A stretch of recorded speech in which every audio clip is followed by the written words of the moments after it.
Coming up on Crossfire Collectibles, we're going to customize a G.I. Joe Modern Line Deceptive Warfare Psyche-Out figure. Stick around.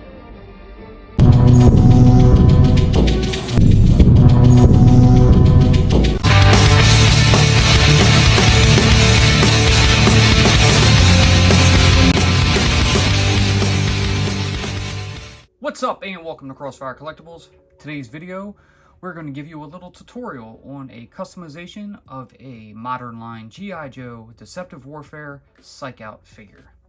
First off, we're going to go ahead and explain why we're doing this figure. Could it have been much more easier just to use the FSS figure? Yes.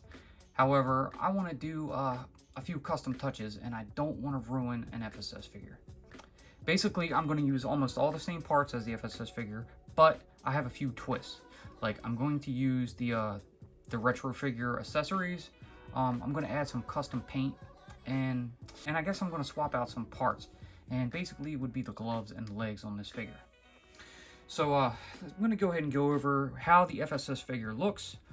Got a picture right here for you, so you guys can go down the list.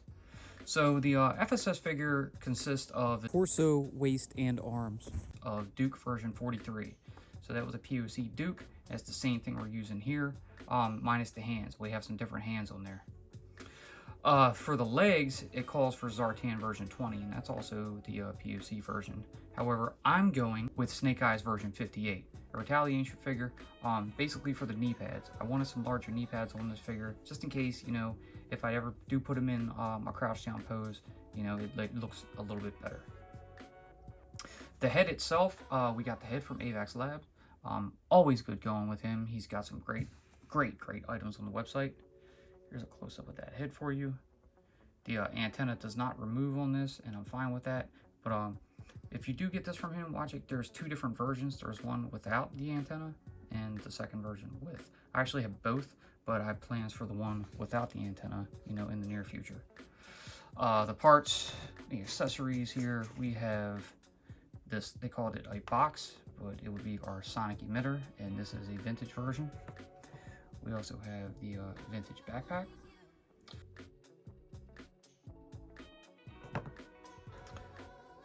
And we have the vintage radar dishes. I did bring out this was a modern Night Force radar dish. I only had one, but I figured, you know, I could throw an extra one on.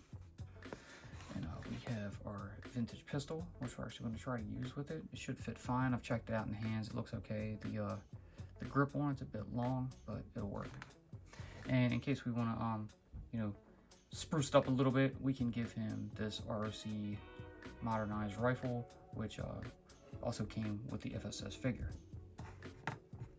So now with that, we already have our standout. We have our figure body placed on it, and I'm going to go over the markers that we're going to use. So first, for our black, we have the Gundam marker GM301, 250 marker, and this is a pour marker, just for some black touches that we need to do on it. Then we have our Gundam marker GM12. This is our gray. We really only need this to color the flesh tone of the arms in. Then we have the GM05. This is our silver. That will go over the chest plate and some on the side pieces of that head antenna that he has. We have a Real Touch pink to do the lips. A Real Touch brown for the eye color. Our white highlight pen to do the whites of the eyes itself. A Gundam fine point for the pupils in the eyes. We have an acrylic red to do some of the red accents, you know, some that will be on the shoulder straps and a little on them side pieces of the antenna on his head. An acrylic yellow for his hair. And finally, we could go with this green, but I think it's too light. It's too pale, basically. I don't have an actual green, you know, a nice vibrant green that'll work. Although I did think about using, you know, just keeping the color of this more military green here, but I don't know. I just think it's, since there's already a figure with this color being the Duke, I want to, you know, just mess with this on. Metallic might be a bit too much, especially on some cloth pieces, but we may change our mind midway through and just leave it at that or go with a different color. I haven't decided yet, but we'll go on and figure it out as we go. So now we're gonna go ahead and start with the color process, but first, please subscribe to the channel. Now, as we normally do our customs, we'll go ahead and put them in time lapse, and that's what we're gonna do. So we're gonna bring in our plate here and bring our figure out and start with the disassembling, and then we'll go into time lapse and start painting the figure up.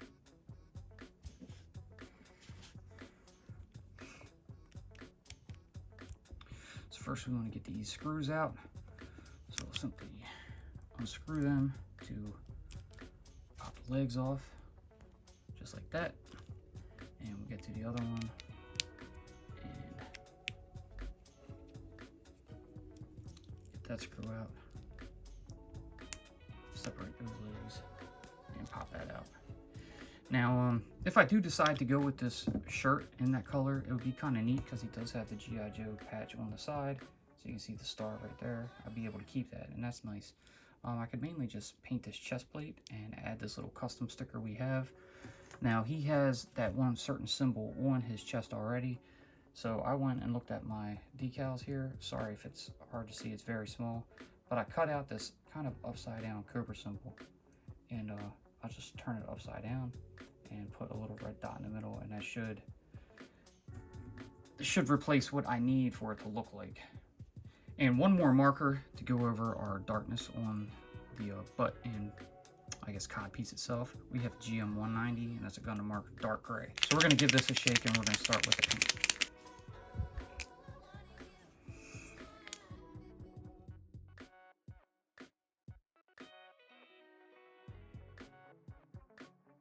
Alright, so for the most part, we got that dark gray in, so that should be more of a match to the legs that we're going to use, and we won't really have to paint. Probably have to just paint the boots, which we might do in black, but we're going to go ahead and get that out of the way. Now that's got to dry.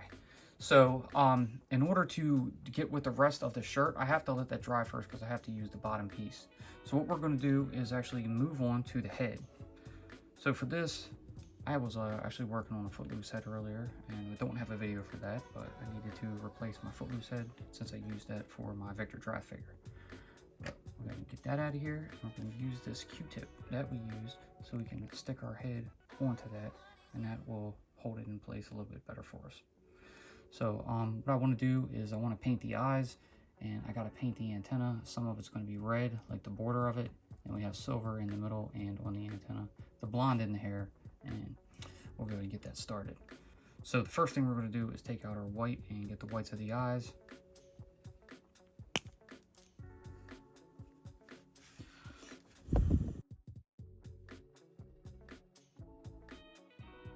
Alright, so we got our first white down. What I do is I really go in there and I try to fill in any gaps I can so it's kind of caked in there and it's all around. If I were to leave that, he's going to look bug-eyed. But I will go back in once that dries a bit and touch it up. You know, trim up the, I guess the white borders of that with an X-Acto knife. We do have one handy. But in the meantime, I'm going to go ahead and move over to the visor piece itself, and I'm going to start the silver on that. So we're going to break out our silver, shake it up, and paint that.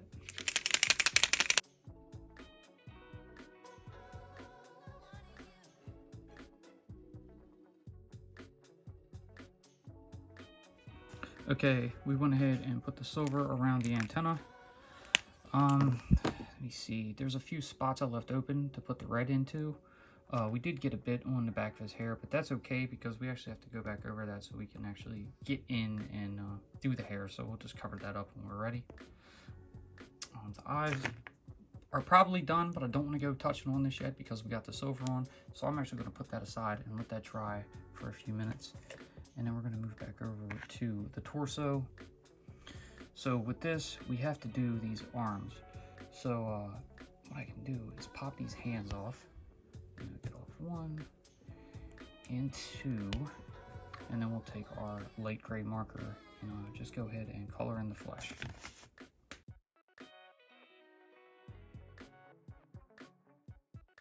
So we got one arm done. I guess the lower part wasn't exactly dry. I did get some paint on my hands, but that's all right.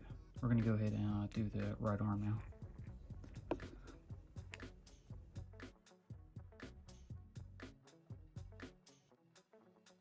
So we got our first base of gray down on the arms.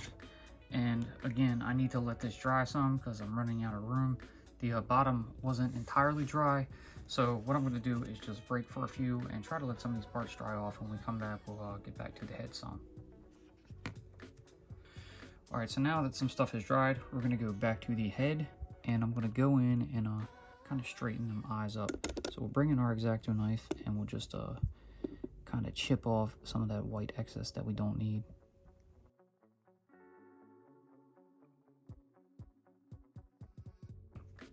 All right, I think we're good on that. So we have a good eye shape. So now I'm going to bring in fine point black. We're going to do the eyelashes.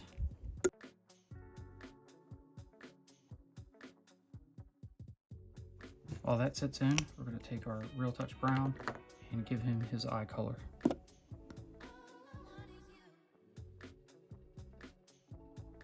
right, we got that in. We'll go back to our fine point, add the pupil.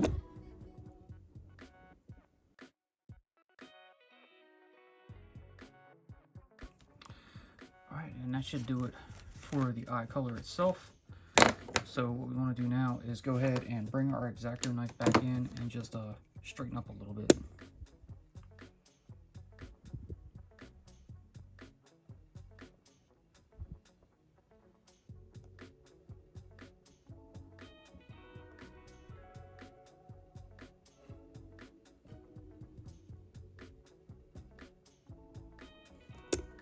All right, there we go. So I think our eyes are good, and I'm pretty happy with it. All right, so next I want to go in with, I guess, the hair color itself. So I'm not overly fond of the way this Q-tip is sitting. It's a bit loose, and I need to do quite a few brush strokes. So I'm going to attempt to go in with a color we didn't show at the beginning, and that is going to be our Real Touch yellow, and that's basically going to get around the, I guess, the outline of the hair itself. So we need to slightly go around each and every bit of that hair, you know, where it's going to meet the antenna and everything else, just so we have a basically an outline, and then we'll go from there.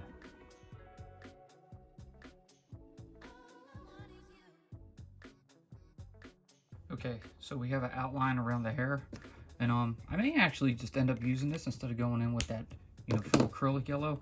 However, I know I'm going to have to in some parts, because I need to fill in, you know, where the silver went over. So I might as well just go ahead and do that now. I'm going to touch up some of that silver, you know, with the acrylic yellow, and then just go back over it with the Real Touch to blend it in.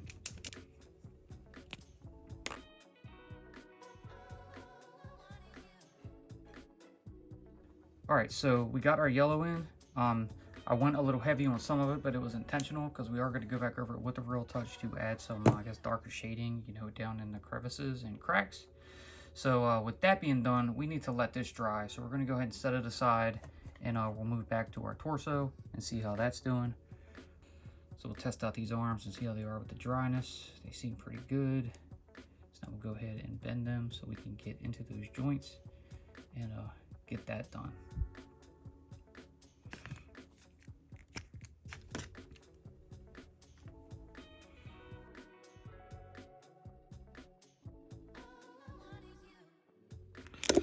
Okay, pretty happy with how the gray went into those joints, so I'm good with that.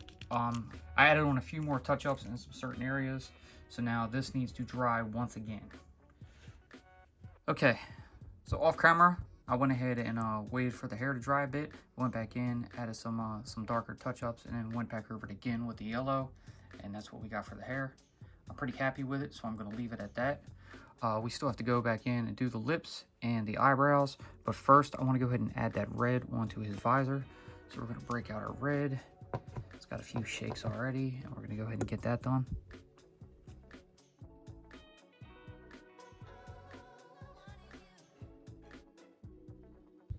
Okay, so we went around with the red.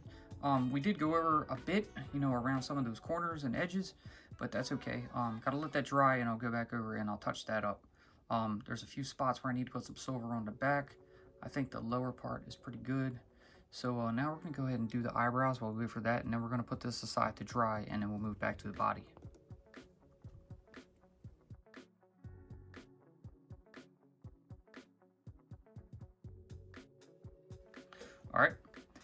very light with the eyebrows, and I think they're pretty good. So one more, and we'll do the pink for the lips. And then we just gotta wait for the rest to dry so we can touch it up, and the head should be finished. So I don't want Psyche-Out to have, you know, girlish looking lips, but he does have some large lips, you know, for a male figure. So I kind of caked the pink on, but it's all right. We're just gonna go in and trim some of it up, so that way we can actually see the outline of the lips. And apart from that, I think they're gonna be fine. But yeah, he does have some overly large lips for a male figure. I think that'll work. So the one bad thing about touching up, you know, red, for example, is it tends to like bleed into the skin. But we should be okay. Since it is an acrylic, it should scrape off for the most part. And it seems like it's coming off pretty well. So we're gonna go ahead and get that done.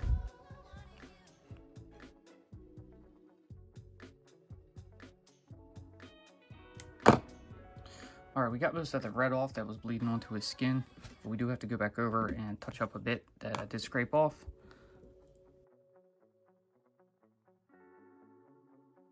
It's a bit better. And now, just add that little silver touch we need on the back, and we're gonna put the head aside.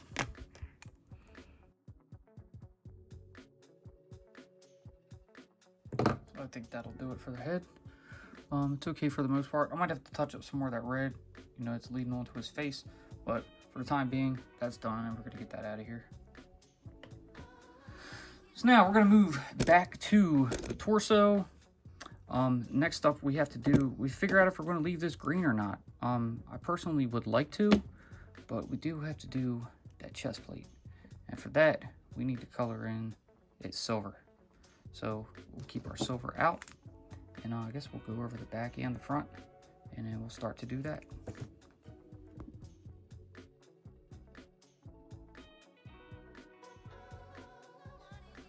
All right, so we have the upper silver on. So with that being said, we're gonna go ahead and let that dry a moment before we move on and add some touch-ups.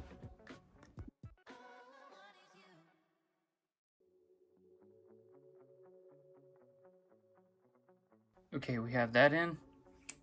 Now we're gonna move to the back. The entire back has to be done. So we're gonna go ahead and get that done.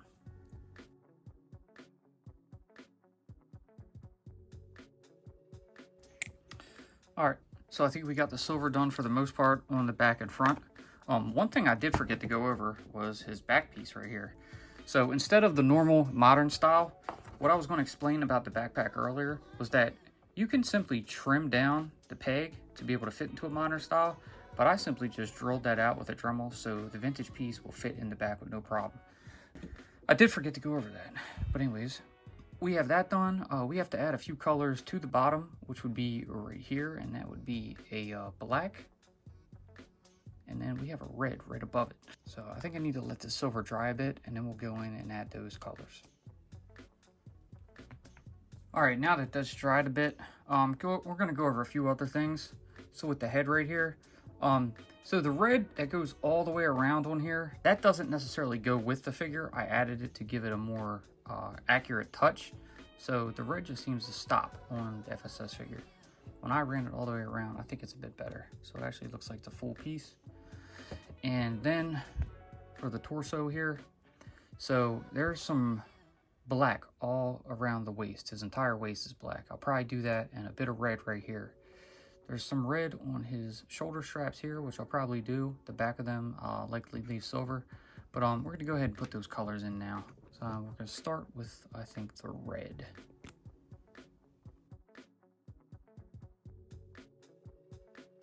So one bad thing about acrylic red is that you really gotta cake it on to get it to set, but I think that's fine with this. I'm gonna let it be like that because it looks like it actually has a little weathering on it. And now we'll get this red on the back here. So yeah, this figure's paint definitely doesn't like red. That's all right though. Since the blue runs up in there, I'm not going to be able to do anything with that unless we decide to actually do the green on it. I still am undecided if I'm going to do that or not. But for now, we're going to go ahead and bring out our pour black so we can add some details to the front and do that waist.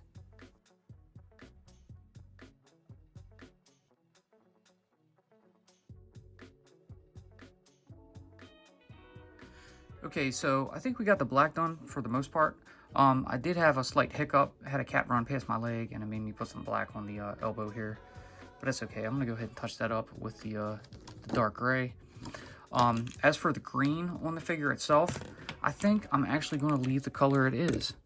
And I wanna do that probably because I don't have the proper green to do this with, for one. And two, this looks more realistic. And I think it's, I don't know, it makes more sense to keep it like this. So that's what I'm going to do. Then I just got to add on his accessories, put our little decal on, and then put those dots on the arm. So I'm going to let this dry a moment, that black at the bottom, and then we're going to go ahead and finish him up. Okay, so while our little touch-up on the back arm here and the front here is drying, we're going to go ahead and attempt these 3 small black dots on either forearm. They start right around the elbow pit and run down to the wrist. There's 3 dots. So if we can get in real close, we can just do 1, 2, and 3. So let's go ahead and try that.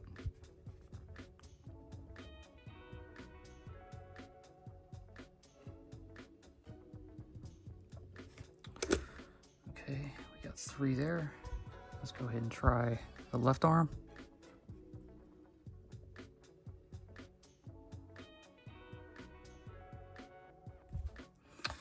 There we go. They're not exactly perfect, but it's quite hard to do, you know, a black dot with a pour pen. But I think that's good. So now we're going to go ahead and start to assemble the figure. This one will be the left side. Go ahead and slide that in. And then we'll grab our other piece for our right side. Get that in. Put on leg 1. And put on leg 2. Break out the screwdriver and get our screws. And we'll put those in.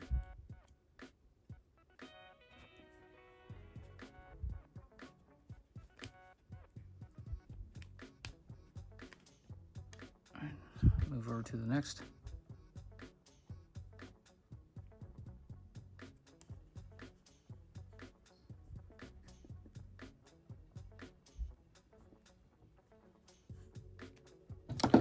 All right, so we got our legs done.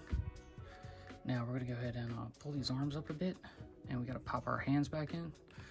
So I cannot remember exactly which, you know, hands these go to, but there's plenty of them. This is simply an all black glove, you know, with some gray accent over the top of the hand and some on the knuckles of the gloves. So we'll go ahead and just pop these back in like that. And grab our second one.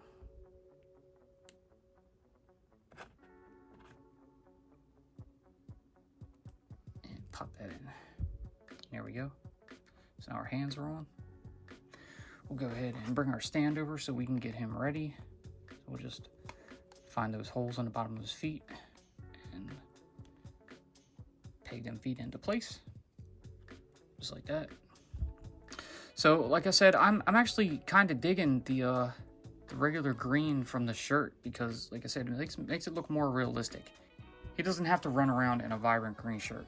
But we don't have that proper color anyway.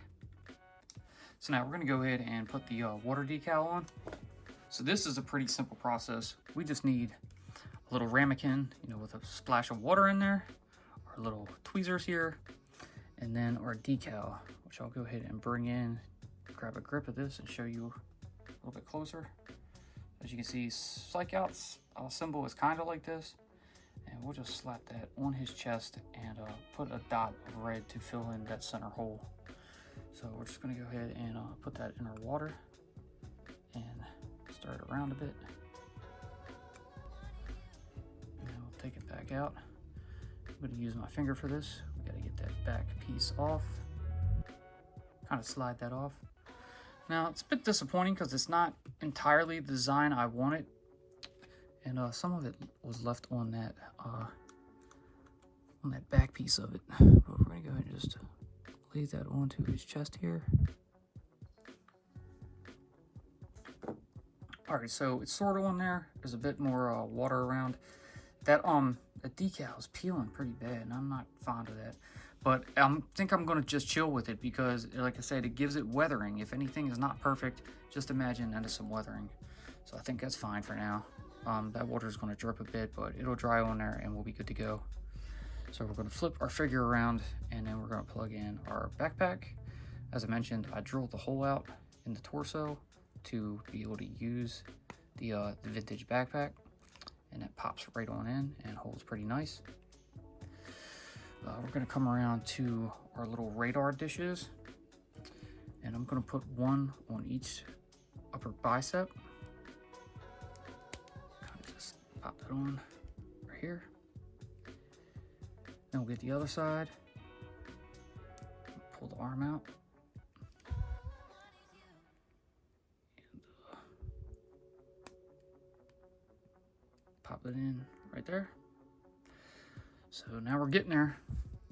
And then we do have our, modern Night Force version, which I'm just going to throw on his ankle for now. We only have one, I think 2 would have been better, but, it is what it is. And then we have this box or sonic emitter that I do want to put in one of his hands. So for that, we're only going to be able to use one of his weapons. So I'm kind of going to pry that underneath of his fingers here. So hopefully that'll stay. It's not exactly a secure grip. And then we're going to bring his arm up,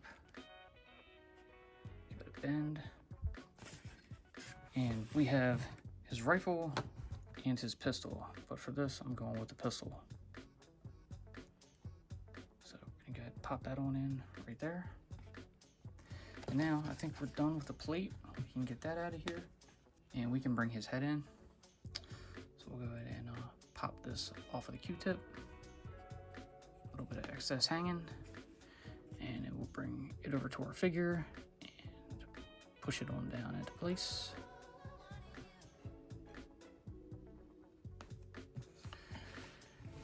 And there we go. So we'll give him his rifle at the floor, just like that.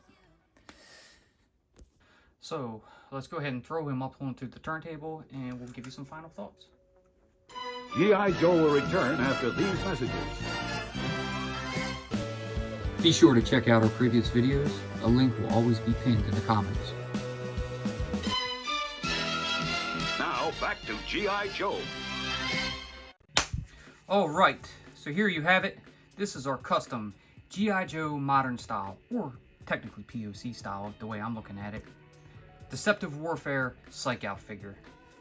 So he came out pretty good. I needed to have another Psyche-Out with my collection since I got rid of my FSS and my Night Force version. So I figured, why not just do a custom? Add a couple, of my touches to it, which was, of course, the vintage accessories. I went ahead and customized the paint on the head because any of the modern versions of Psyche-Out do not have the red going completely around, so you can actually see the padding underneath of that antenna grip, I guess you want to call it. I think one of the issues that I'm kind of okay with, but I'm kind of against, is leaving his shirt, unpainted. This was the green that I originally wanted to go with, and we actually painted on a extra torso here, and that's the green it would have turned out, which doesn't look bad at all. So if I decide to change that in the future, I will go ahead and do that, but for the time being, this is what we have. I think he looks pretty good. I may also paint the boots in the future because I left them gray to, go with the pants. I didn't really see a big deal in, putting that on there, but, he looks all right. Another issue I had was the little decal I put on his left pec there. So it was chipping off as I was taking the decal off of the back film, and I wasn't understanding that. But I think it actually looks pretty good because it actually looks like it has a little bit of weathering to it, or battle damage, so you could call it. But overall, I think he came out pretty good, and now I actually have, one of my G.I. Joe characters who can deceive the minds of the enemy, pull some psychology on them like Psyche-Out is used to. So I'm happy to do that. I got a place next to Footloose, so I'm going to be putting him with him. And yeah, it's another figure down and another figure to come. So the next one we have planned is pretty cool. I think you guys will like it, so be sure to tune in for that. And for this one, that's going to do it. I hope you all enjoyed what you saw. If you did, please, like always, leave that giant thumbs up. subscribe, tickle that bell so you're notified when we post future videos. Be sure to follow us on social media, and we will see you in the next one. Peace.